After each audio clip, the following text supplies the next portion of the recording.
नमस्कार दोस्तों, आपकी आशा आज फिर आपके साथ एक कदम चलने को तैयार।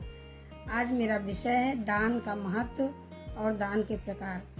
आज मैं उस दान के विषय में बात करूंगी जो दान भिखारियों को दिया जाता है, उसके विषय में बात नहीं करूंगी, क्योंकि वो तो एक तरह से कुरीति बन गई है और उससे बहुत से लोग शराब पी करके और उसका दुरुपयोग करते हैं। किसी जमाने में उस दान की आवश्यकता थी, जब भुखमरी थी, अनाज की कमी थी, तब उस दान की आवश्यकता थी, अन्नदान, वस्त्र दान, आर्थिक दान। लेकिन आज समय बदल गया है। आज बहुत से ट्रस्ट खुल गए हैं, बहुत से मंदिरों में फ्री भोजन बंटता है, कोई भूखा नहीं मरता है। उस दान की आवश्यकता नहीं है।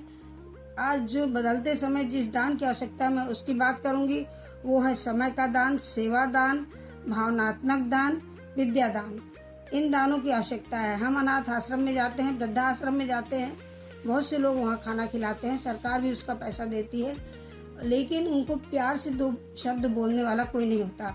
हम अगर उनके साथ आधा घंटा, 1 घंटे का समय बिताकर उनसे प्यार से बोलकर आएँ तो ये हमारा भावनात्मक और समय दान दोनों होगा।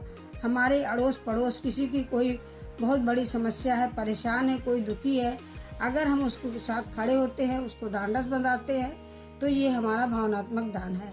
उसी तरह से और किसी के यहाँ कोई बीमार है, उसके साथ कोई ले जाने वाला नहीं है, अगर हम उसको गाड़ी के जरिए या आर्थिक रूप से मदद करके उसको अस्पताल पहुँचाते हैं तो ये हमारा है सेवा दान।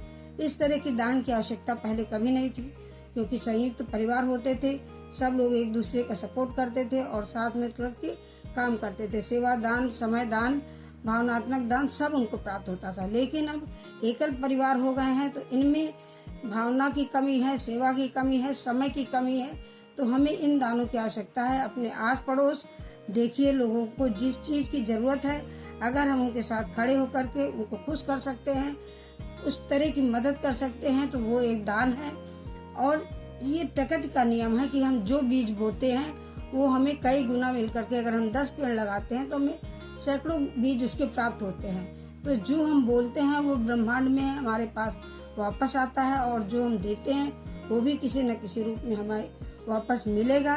क्योंकि हम ये नहीं जानते कि कौन सा पेड़ ज़्यादा फल देगा, कौन सा कम देगा, कौन बेकार जाएगा। इसलिए हम दान करते चलें, अच्छे मन से, अच्छी भावना से सबके साथ सहयोग करें, और इस भावना से ना करें कि हमें वापस मिलेगा, नहीं मिलेगा।